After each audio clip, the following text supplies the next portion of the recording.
우드득. 9살 소녀의 고개가 기괴한 각도로 꺾입니다. 입에서는 알아들을 수 없는 짐승의 괴성이 터져 나오고 아이는 거미처럼 벽을 타고 기어오르기 시작합니다. 1992년 세일럼. 그 어떤 의사도 이 끔찍한 증상을 설명하지 못했습니다.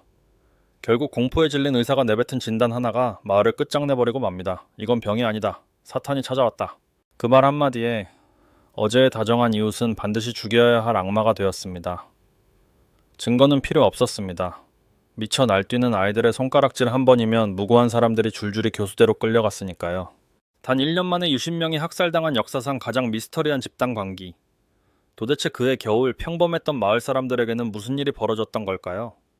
1692년 정월의 어느 추운 아침, 매사추세츠주의 작은 마을 세일럼은 그 소름 끼치는 소리와 함께 영원히 깨어날 수 없는 악몽 속으로 빠져들고 말았죠. 마을 목사의 딸이었던 9살 베티와 조카인 11살 에비게일, 이 어린 소녀들이 갑자기 바닥을 굴러다니며 몸을 뒤틀기 시작한 거예요. 단순히 아파서 지르는 비명이 아니었습니다. 아이들의 목은 마치 뼈가 없는 것처럼 기괴하게 꺾였고 입에서는 알아들을 수 없는 짐승 같은 소리가 터져 나왔죠. 누군가 보이지 않는 손으로 아이들의 온몸을 꼬집고 찌르는 듯한 고통에 소녀들은 벽을 타고 기어오르거나 식탁 밑으로 숨어들어 비명을 질러댔습니다. 평화롭던 목사관은 순식간에 아수라장이 되었고 이 소식은 얼음장 같은 바람을 타고 마을 전체로 퍼져나갔어요. 마을 사람들은 공포에 질린 채 목사관으로 몰려들었습니다. 그곳에서 마주한 광경은 그들의 상상을 초월하는 것이었죠. 아이들은 마치 영혼을 빼앗긴 인형처럼 눈동자를 뒤집은 채 허공을 향해 삿대질을 하고 있었거든요. 마을의 의사였던 윌리엄 그릭스가 다급히 달려와 아이들의 상태를 살폈습니다. 하지만 그는 그 어떤 의학적 진단도 내릴 수 없었죠. 열이 나는 것도 반점이 돋은 것도 아니었으니까요. 한참을 고민하던 그릭스는 떨리는 목소리로 마을 사람들을 향해 청천벽력 같은 한마디를 내뱉었습니다. 이것은 의학적인 병이 아닙니다. 사탄의 손길, 즉 마법에 걸린 것입니다. 그 한마디는 세일럼이라는 작은 마을을 집어삼킬 거대한 불길의 시작이었어요. 청교도의 엄격한 규율 아래 살아가던 사람들에게 악마라는 단어는 곧 실제하는 죽음보다 더한 공포였으니까요. 마을은 삽시간에 의심의 늪으로 변했습니다. 누가 우리 아이들에게 저주를 걸었는가? 사람들은 서로를 쳐다보며 보이지 않는 마녀를 찾기 위해 눈을 번뜩이기 시작했죠. 그런데 이상한 점은 이 기이한 현상이 베티와 에비게일에게서 멈추지 않았다는 겁니다. 마을의 다른 소녀들도 하나둘씩 비슷한 증상을 보이며 쓰러지기 시작한 거예요. 마치 전염병처럼 번져나가는 광기 속에서 소녀들은 자신들을 괴롭히는 마녀들의 이름을 하나씩 부르기 시작했습니다. 사람들은 아이들이 가리키는 손가락 끝에 누가 있는지 숨을 죽이며 지켜보았죠. 첫 번째로 지목된 사람은 마을의 하녀였던 티투바였습니다. 서인도 제도 출신의 그녀가 아이들에게 이상한 주술을 가르쳐 악마를 불러들였다는 소문이 돌기 시작한 거예요. 공포는 이성을 마비시켰습니다. 어제의 다정한 이웃이 오늘은 나를 죽이러 온 악마의 하수인으로 보이기 시작한 거죠. 소녀들의 발작은 날이 갈수록 심해졌고 법정으로 끌려온 피고인들이 입을 열 때마다 소녀들은 마치 약속이라도 한 듯 동시에 바닥을 뒹굴며 고통을 호소했습니다. 저 여자의 유령이 지금 제 목을 조르고 있어요. 소녀들의 절규에 법정은 아수라장이 되었고 판사들조차 이 눈에 보이지 않는 증거를 믿기 시작했습니다. 아무런 물리적 증거도 없이 오직 아이들의 입에서 나온 이름만으로 평범한 이웃들이 줄줄이 감옥으로 끌려갔죠. 하지만 이 비극의 시작을 두고 훗날 과학자들은 아주 기묘하고도 소름 끼치는 가설 하나를 내놓게 됩니다. 그들이 매일같이 먹던 주식인 호밀빵 속에 누구도 예상치 못한 치명적인 독이 숨어 있었다는 이야기였죠. 마을 전체를 뒤덮은 이 기괴한 현상을 두고 수백 년이 흐른 뒤 과학자들은 아주 뜻밖의 곳에서 그 원인을 찾아냈습니다. 여러분, 혹시 우리가 매일 먹는 빵이 사람의 정신을 파괴하는 마약으로 변할 수 있다는 사실을 알고 계셨나요? 1976년 심리학자 린다 카포랄은 세일럼의 비극이 악마의 소행이 아니라 그들이 주식으로 먹던 호밀 속에 숨어있던 아주 작은 곰팡이 때문이었다는 충격적인 가설을 발표했습니다.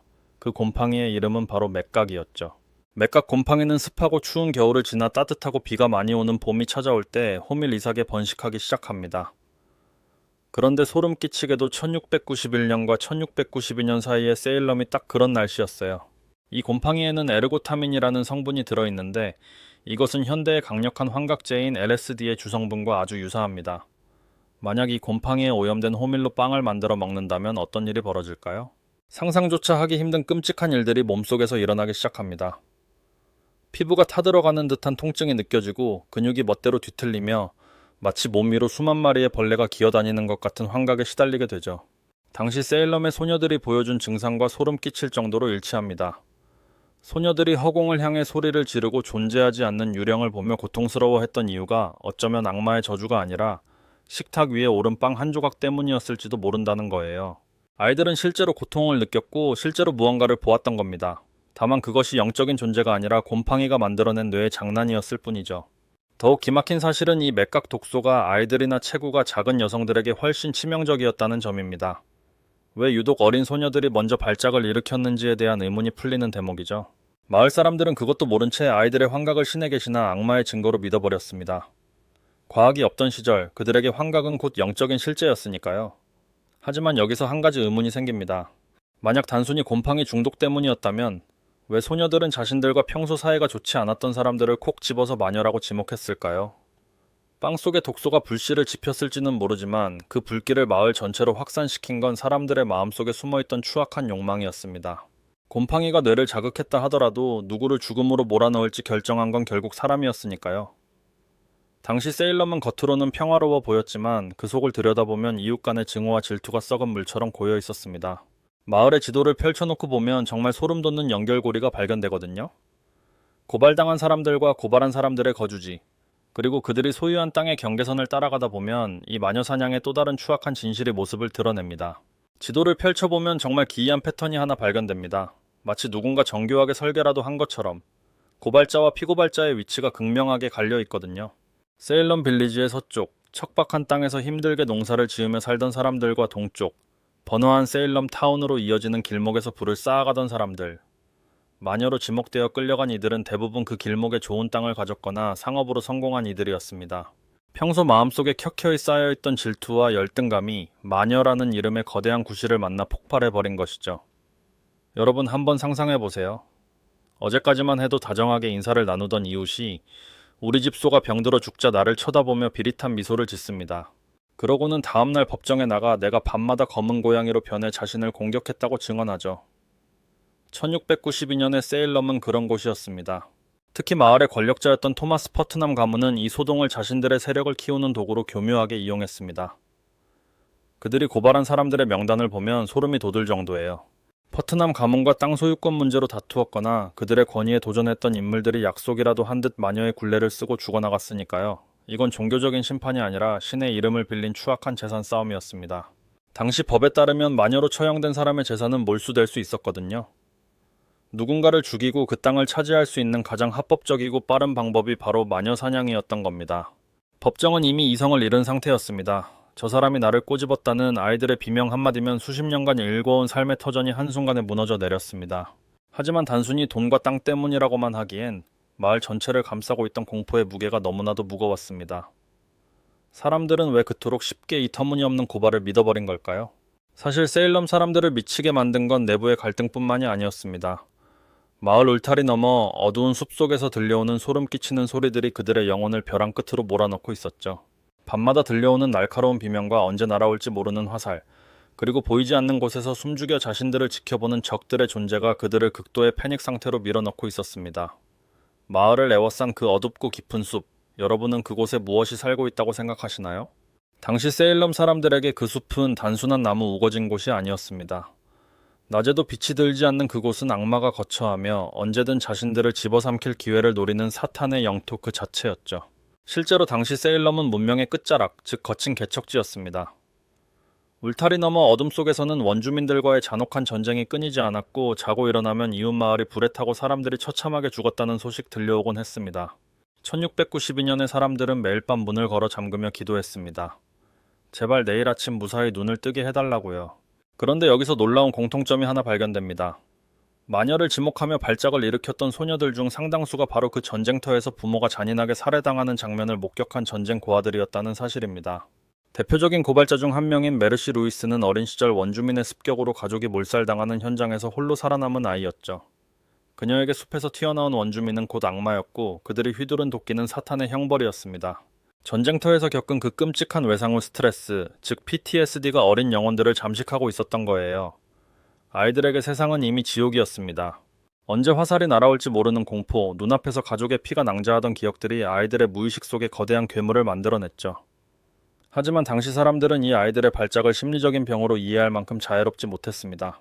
오히려 그 비명을 영적인 경고로 받아들였어요. 전쟁에서 지고 전염병이 창궐하는 이 모든 불행이 마을 내부에 숨어든 마녀들이 악마와 손을 잡고 벌인 짓이라고 믿고 싶어 했습니다. 외부의 적에 대한 공포를 내부의 희생양에게 투사하기 시작한 것이죠. 전쟁의 공포는 사람들의 이성을 마비시키는 가장 강력한 독약이었습니다. 밖에서는 원주민이, 안에서는 마녀가 자신들을 노리고 있다는 생각에 사로잡히자 사람들은 극도로 예민해졌습니다. 작은 속삭임조차 음모로 들렸고 평범한 몸짓 하나도 저주를 거는 수신호로 보이기 시작했죠. 불안에 떨던 군중은 이제 그 공포를 잠재워줄 대상을 갈구했습니다. 누군가를 처단함으로써 이 불안한 상황을 끝낼 수만 있다면 그 대상이 누구든 상관없다는 잔인한 심리가 마을 전체를 지배하게 된 겁니다. 결국 세일럼의 마녀 사냥은 단순한 미신이 아니라 전쟁과 죽음의 공포가 빚어낸 집단적인 방어 기제였습니다. 사람들은 살기 위해 누군가를 죽여야만 하는 기묘한 굴레 속에 갇혀버린 거예요. 하지만 이 비극을 완성한 건 공포만이 아니었습니다. 그 공포를 권력으로 바꿀 줄 아는 영악한 아이들과 그 아이들의 입을 빌려 자신의 정의를 실현하려 했던 어른들의 일그러진 욕망이 있었죠. 소녀들은 어느덧 자신들이 내뱉는 이름 하나에 마을 전체가 벌벌 떠는 그 기묘한 힘에 도취되기 시작했습니다. 어제까지만 해도 집안 허드렛일이나 도맡아 하던 보잘것없는 어린 소녀들, 그들이 한순간에 마을 어른들의 생사여탈권을 쥐는 심판관이 된다면 어떤 일이 벌어질까요? 1692년에 세일럼은 10살 남짓한 아이들이 내뱉는 손가락질 하나에 건장한 사내들이 벌벌 떨며 목숨을 구걸하는 기괴하게 뒤집힌 세상이었습니다. 당시 청교도 사회에서 소녀들의 삶은 창살 없는 감옥과도 같았죠. 장난감을 가지고 노는 것도 큰 소리로 웃는 것도 금지된 채 오로지 성경 공부와 바느질, 가사 노동에만 전념해야 했습니다. 감정의 분출구가 완전히 막혀버린 이 억눌린 영혼들에게 마녀 사냥이라는 소동은 생전 처음 느껴보는 강력한 마약과도 같았습니다. 법정에선 소녀들을 한번 상상해보세요. 수백 명의 어른이 숨을 죽이고 자신들의 입술만 바라보고 있습니다. 판사는 정중하게 묻죠. 누가 너를 괴롭히느냐? 그때 소녀가 비명을 질러대며 바닥을 구르면 온 마을이 발칵 뒤집힙니다. 누군가 피고인석에 앉은 사람의 이름을 부르는 순간 아이들은 약속이라도 한 듯 집단으로 몸을 꺾고 눈을 뒤집었습니다. 한 아이가 찬 공기가 느껴진다고 하면 다른 아이들도 몸을 떨었고 한 아이가 노란 새가 천장에 앉아있다고 가리키면 나머지 아이들도 일제히 그곳을 보며 비명을 질렀죠. 이것은 고도의 영이었을까요? 아니면 통제 불가능한 집단 히스테리였을까요? 심리학자들은 이를 집단 시민성 질환이라 부릅니다. 극도의 억압과 스트레스 속에 놓인 집단이 무의식적으로 같은 증상을 공유하며 폭발시키는 현상이죠. 처음에는 맥각 곰팡이나 실제 공포에서 시작되었을지 모르지만 시간이 흐를수록 소녀들은 자신들에게 쏠린 이 기묘한 권력을 즐기기 시작했습니다. 평생 누구에게도 주목받지 못했던 아이들이 마을에서 가장 두려운 존재가 되었을 때 그 권력의 단맛을 포기하기란 불가능에 가까웠을 겁니다. 자신들의 연기가 완벽할수록 어른들은 찬사를 보냈고 그들이 지목하는 이웃은 어김없이 교수대로 향했습니다. 소녀들은 점점 더 대담해졌습니다. 처음에는 힘없는 노예나 가난한 여인들을 고발하더니 나중에는 마을에 존경받는 장로와 부유한 상인들까지 거침없이 마녀로 몰아세웠죠. 법정의 판사들은 이 아이들의 연극에 완전히 매료되었습니다. 아이들이 고통스러워하는 모습이야말로 악마가 실제한다는 가장 강력한 증거라고 믿었으니까요. 이성을 갖춘 성인들이 10살짜리 아이들의 입에서 나오는 터무니없는 이야기들에 휘둘리며 비극의 조연을 자처했습니다. 하지만 이 잔인한 연극이 가능했던 건 그 말도 안 되는 주장을 기꺼이 진실로 받아들여준 법 시스템이 있었기 때문입니다. 보이지 않는 영혼의 형상을 증거로 채택한다는 인류 역사상 가장 황당하고도 치명적인 법정 논리가 세일럼의 법정을 지배하고 있었죠. 보이지 않는 것을 증명해야 하고 보이지 않는 공격에 맞서 자신을 방어해야 하는 이 말도 안 되는 재판은 결국 세일럼을 피로 물들인 가장 날카로운 칼날이 되었습니다. 사람들은 이제 눈에 보이는 칼보다 눈에 보이지 않는 유령의 존재를 더 두려워하며 서로를 고발하기 위한 줄을 서기 시작했습니다. 여러분, 법정에서 가장 무서운 증거가 무엇이라고 생각하시나요? 지문이나 혈흔 혹은 범행 장면이 담긴 기록일까요? 1692년 세일럼의 법정에는 그보다 훨씬 강력하고도 잔인한 증거가 있었습니다. 바로 환영 증거라는 것이었죠. 이 이름도 생소한 증거는 말 그대로 눈에 보이지 않는 유령이나 환영이 저지른 일을 증거로 채택한다는 뜻입니다. 만약 누군가 법정에서 지금 저 피고인의 유령이 내 목을 조르고 있어요 라고 비명을 지르면 피고인이 가만히 서 있어도 그것은 명백한 유죄의 증거가 되었습니다. 내 몸은 여기 있는데 나의 형상을 한 유령이 돌아다니며 사람들을 괴롭힌다는 이 논리 앞에 그 어떤 항변도 소용이 없었죠. 이건 법의 심판이 아니라 빠져나갈 수 없는 지옥의 올감이었습니다. 피고인이 저는 저 아이를 만진 적도 없습니다 라고 울부짖으면 판사들은 오히려 차갑게 대꾸했습니다. 내 몸은 만지지 않았을지 몰라도 네 영혼이 악마와 계약해 저 아이를 고문하고 있는 것이다. 이 황당한 논리는 세일럼의 법정을 광기의 전당으로 만들었습니다. 소녀들이 법정 바닥을 뒹굴며 고통스러워할 때마다 사람들은 피고인의 눈빛 하나, 손가락의 미세한 떨림 하나에도 의미를 부여하며 악마의 흔적을 찾아내려 혈안이 되었죠. 무죄를 증명할 방법은 단 하나도 없었습니다. 오직 내가 마녀다라고 거짓 자백을 해야만 목숨을 건질 수 있는 비상식적인 상황이 이어진 겁니다. 그 중에서도 가장 비극적인 사례는 마을에서 성녀로 추앙받던 80살의 노인 레베카 너스였습니다. 그녀는 평생을 경건하게 살아온 존경받는 인물이었지만 소녀들의 손가락질 한 번에 마녀로 몰렸습니다. 배심원들이 처음에는 그녀에게 무죄를 선고했을 때 법정 안의 소녀들은 약속이라도 한 듯 일제히 발작을 일으키며 비명을 질렀습니다. 그 기괴한 광경에 압도된 판사는 배심원들에게 재고를 요청했고 결국 그녀에게는 사형 선고가 내려졌죠. 보이지 않는 유령의 증언이 80년 평생 쌓아온 한 인간의 명예와 진실을 단 몇 분 만에 짓밟아버린 겁니다. 법정은 이미 정의를 실현하는 곳이 아니었습니다. 그곳은 군중의 공포를 먹고 자라는 괴물의 입과 같았죠. 한번 시작된 고발의 파도는 멈출 줄 모르고 마을의 가장 깊숙한 곳까지 침투했습니다. 심지어 전직 목사였던 조지 버로우즈까지 마녀로 지목되어 교수대로 향해야 했습니다. 그는 처형 직전 마녀라면 절대 외울 수 없다고 알려진 주기도문을 단 한 토씨도 틀리지 않고 완벽하게 읊었습니다. 현장에 있던 모든 사람이 큰 충격을 받았고 그의 무죄를 믿기 시작했지만 뒤에 서 있던 고발자들은 속삭였습니다. 저건 악마가 입술을 빌려 대신 외워주는 것이다. 결국 이성을 잃은 법정은 증거가 없으면 증거를 만들어냈고 상식이 통하지 않으면 신비주의 뒤로 숨었습니다. 이제 세일럼에서 안전한 사람은 아무도 없었습니다. 어제의 판사가 오늘의 피고인이 될 수 있었고 이웃을 고발하지 않으면 내가 고발당하는 극단적인 생존 게임이 시작된 것이죠. 마을의 나무들마다 교수형에 처해진 시신들이 매달리기 시작했고 세일럼의 공기는 죽음의 악취와 이웃에 대한 불신으로 가득 찼습니다.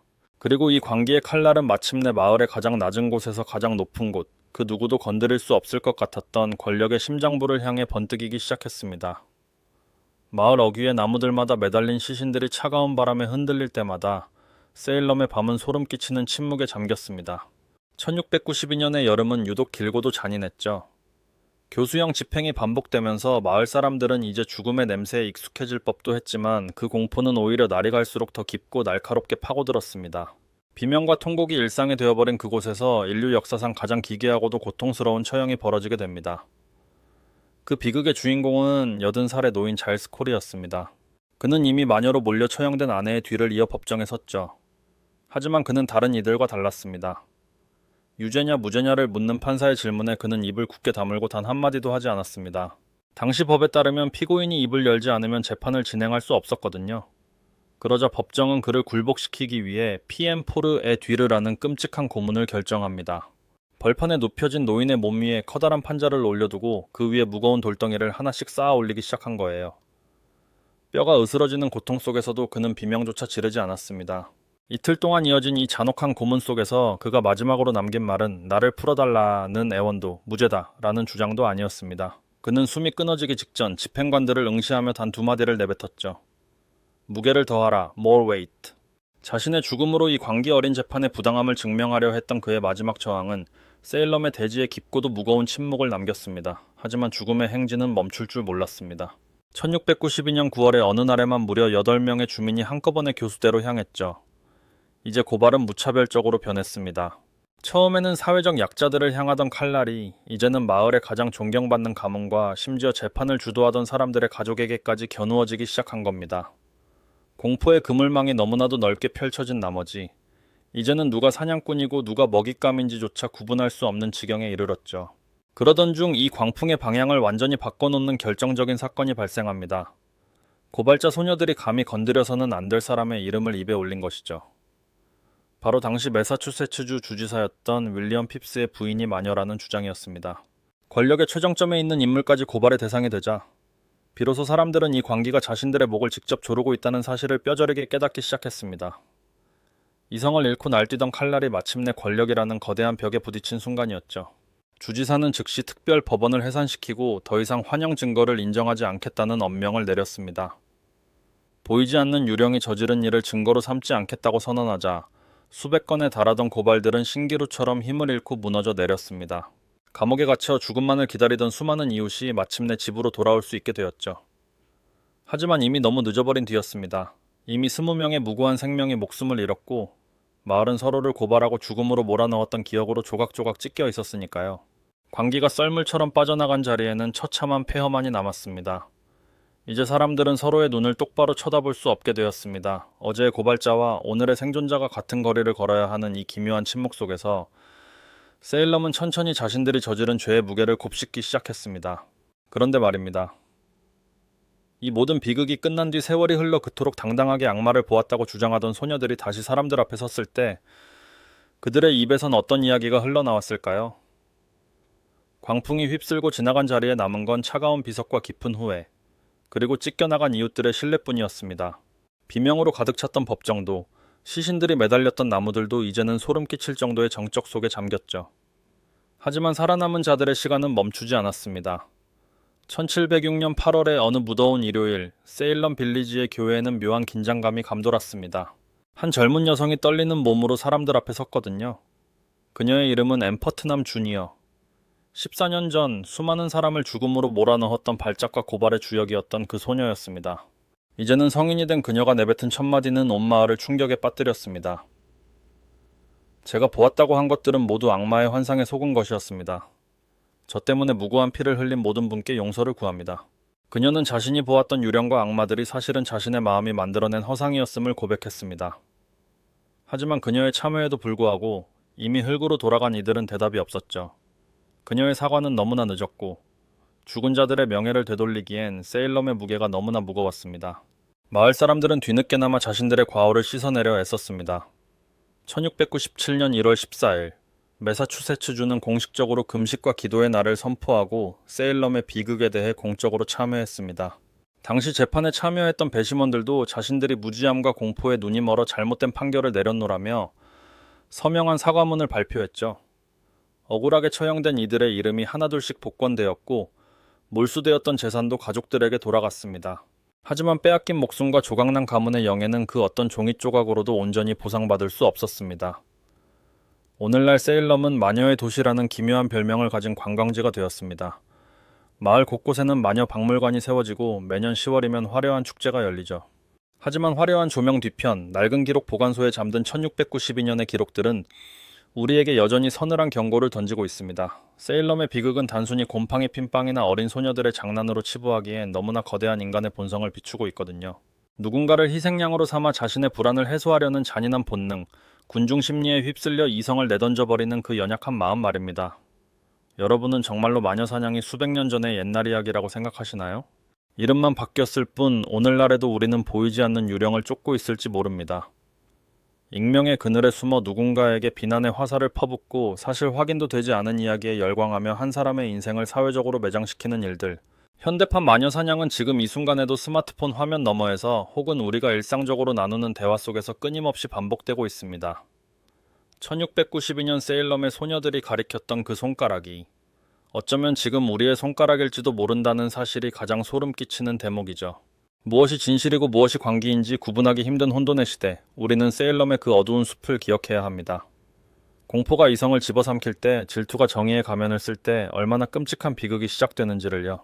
세일럼의 비석들은 지금도 우리에게 속삭이고 있습니다. 당신의 마음속에 숨어있는 그 공포가 혹시 또 다른 마녀를 만들어내고 있는 것은 아니냐고 말이죠.